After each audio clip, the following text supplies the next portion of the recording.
you seen the Vaush's Unironically Evil video that's exploding? Um, I don't know if I mean, I don't think it's hit the YouTube algorithm, but yeah, I think a lot of people have seen it. Yeah, I saw a bit of it off stream.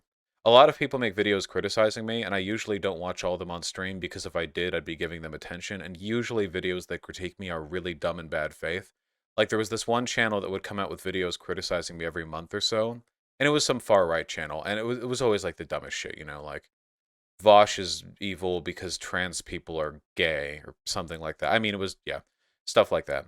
Uh, but anyway, so when I saw the video the other day, and God, the title, unironically evil. Okay. Um, um. Anyway, I saw the video, and we saw the section on fascism. Like where they tried to apply the tenets of Umberto Eco's 14 points of Urfascism to me, and it was really bad. Did any of you guys see that? It was kind of like an indication that they had a very poor understanding of Umberto Eco's Euro-fascist points. Yeah, like laughably bad. Like we watched with you. Not all of you watch every one of my streams. Anyway, I only saw that bit because it was like a 2-hour video, so I saw that like little chunk of it. And and I thought that was bad, but I could only watch so much because stream was going to end soon, and it's like 2 million years long. So I thought, okay, I'll watch like the rest of it later. Anyway, I later looked on Reddit, and it turned out the guy who posted that video to both my subreddit and a Destiny's responded to my critique of that fascism segment, and their response was essentially it was a joke. So like that was my opening to this video. It was like the one section I saw was really bad, and then I take a look at the creator, and he was like, oh yeah, well it was just meant to be a joke parodying your bad understanding of fascism. He wrote it in more words than that, but that seemed to be the gist because it was a pretty indefensible misunderstanding of those principles. Um, so anyway, that was my opening, and so then I read the script because they posted the script to the video, uh, in the YouTube comment section. And I looked over all of it because I can read way faster than I can like listen to a video. Um, and thought most of it was pretty bad. Um, it actually opens with saying that it was incredibly bad faith of me to not take Count Dankula at his word that he wasn't a white supremacist. A lot of the video was breaking down like specific. It was like that, and then it was like the Prime Kai panel and the fascism thing, and a lot of it. Well, how do I put this succinctly? Um, I want to just say that it's bad faith and that it's made by like a delusional like anti-fan, but I think I can be a little more constructive than that. Um, I think the most accurate thing that I could say about it was that while there are some underlining like good points throughout the whole video, a lot of it is based on either a really bad like faith interpretation of what I say or really ridiculous extrapolations based on cultivating and cherry picking a selection of things that I've said. The problem is when you've live streamed thousands of hours of content, if you want to clip things out in a particular way, you can always make somebody look one way or another. Like I would be very surprised if there was any like political like content creator online who live streamed who you couldn't do that to some extent or another. Given how much hyperbole I tend to engage in, I think I'm probably more vulnerable to that than a lot of others. So the good parts from the video, from the script that I read, because I read the script, I didn't watch the video. But the script was very comprehensive. It was 100 pages or so. The good parts of it were, I think there were some salient criticisms about very reactively siding with my sort of partisan bias whenever it comes to breaking news, like police shootings. Um, I think there's legitimacy to that. And there were a couple of arguments in there where I think he took me to task. One of them was a misrepresentation of Sam Harris's arguments concerning systemic racism, where he did a big like right after George Floyd's murder, he did a big like podcast episode that I only looked a section of it at, and then like was uncharitable in that. I think those were pretty compelling, but a lot of that stuff was from over a year ago. A lot of the criticisms came from content that were like 2 years old, so a lot of this is stuff I've tried to work on anyway, you know, to varying extents. in terms of the bad stuff, I think that a lot of this really does come off like a delusional screed written by a person who despises me. The video is literally called Vaush is Unironically Evil, and it turns out that a couple of months ago, that guy made a Reddit post, the Destiny subreddit, saying that I'm morally responsible for Kyle Rittenhouse's killings. That because I'm anti-police and because I'm like no, seriously. Because I'm anti-police and because I'm partisan in my advocacy for anti-fascism and other stuff like that, that my language is what led the people to attack Kyle Rittenhouse, which is what led Kyle Rittenhouse to shoot them. And this is like such an absurd. If you're going by that logic, you could say anyone who's ever criticized the police or anyone who's ever talked about anti-fascist violence in like a positive light is responsible. So that to me suggests like delusional behavior. And then you personally, I mean, it said me personally, yeah. And then like all the top comments underneath the Vaush is Unironically Evil video are from Sargon of Akkad, Count Dankula, and Short Fat Otaku, who have been liked and hearted by the person who made the video, who is ostensibly on the left.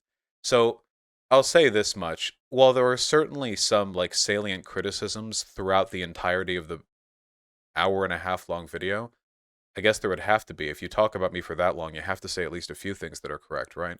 I think that a lot of it comes off as like questionable at best, you know? So I guess those are my thoughts reading the script. Maybe my feelings would change if I watched the video, but the script had all the language of the video, so I don't necessarily know. In your opinion, what do you think is the best critique you've ever got from either leftist or from a right-winger? I don't think I've ever gotten good critique from a right-leaning person. The best critique I've gotten from left-leaning people, I mean, Book Smarts gave me good criticism, I think, when I talked with him.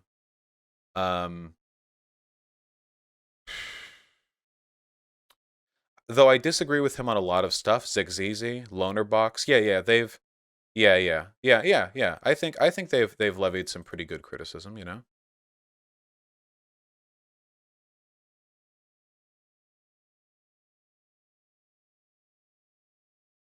Are there any other thoughts that I have? I'm trying to think if there's anything else that I have in mind.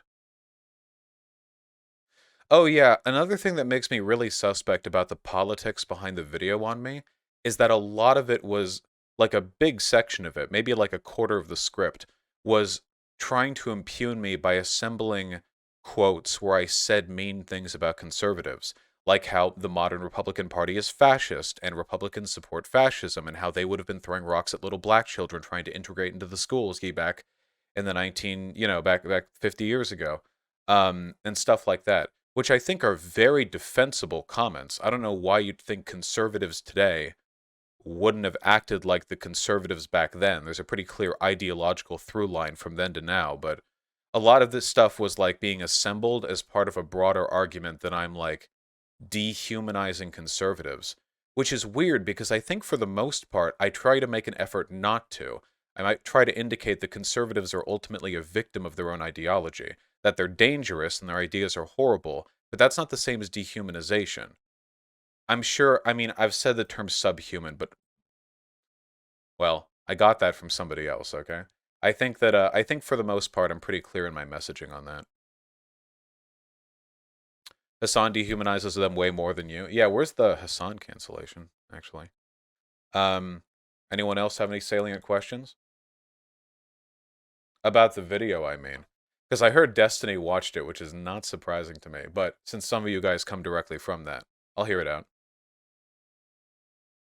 Do you think there are similarities between the hate D gets with his friendship with Lauren Southern and your friendship with Shu? I think anyone who's comparing Lauren Southern to Shu on Head is, like, delusional and is, like, their head has been completely clouded with internet memes.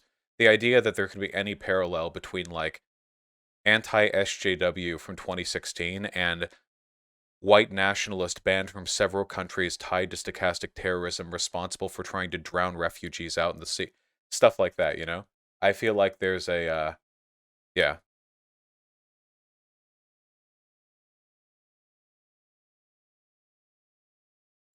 Vosh, this is a very cowardly way of debunking the video against you. Yeah, I've seen you in chat, like, complaining that I won't watch the whole thing. I don't, like, generally watch multi-hour long fucking video breakdown criticisms of me under any circumstances.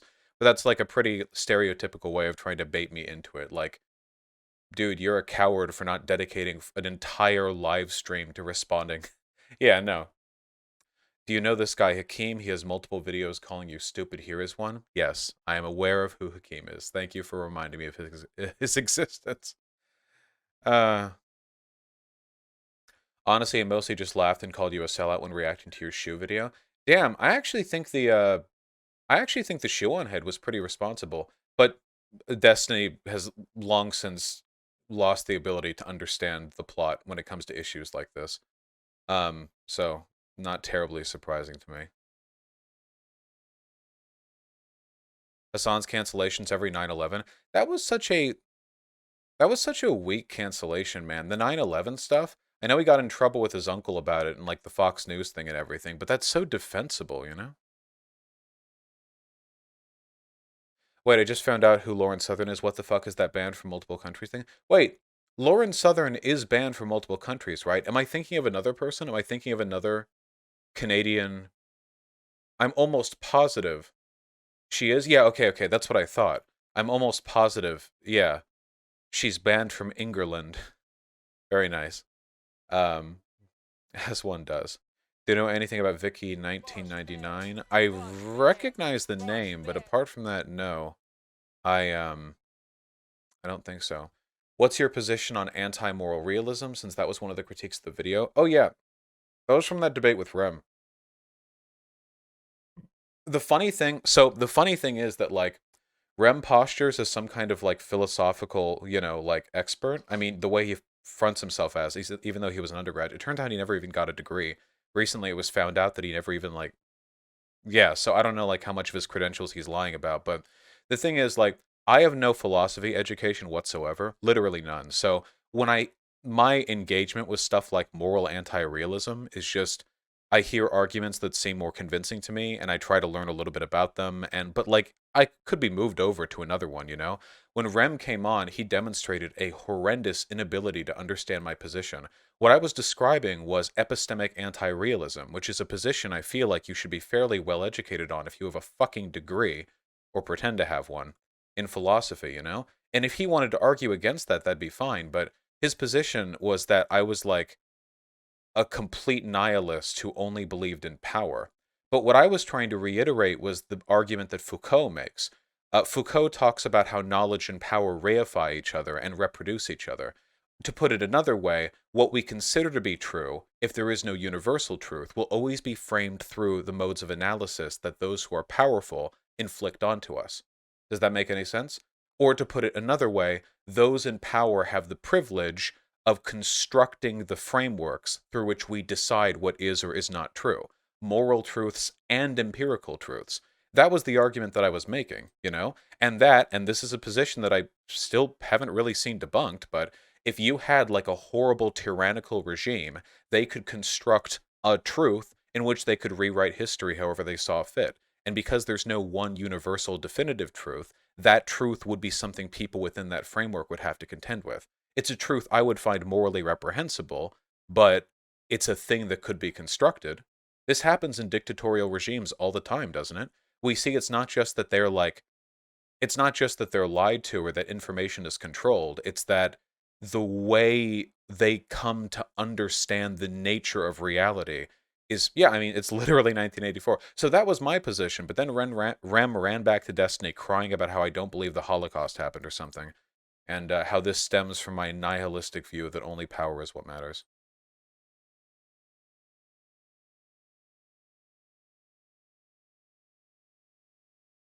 What is an axiomatic value?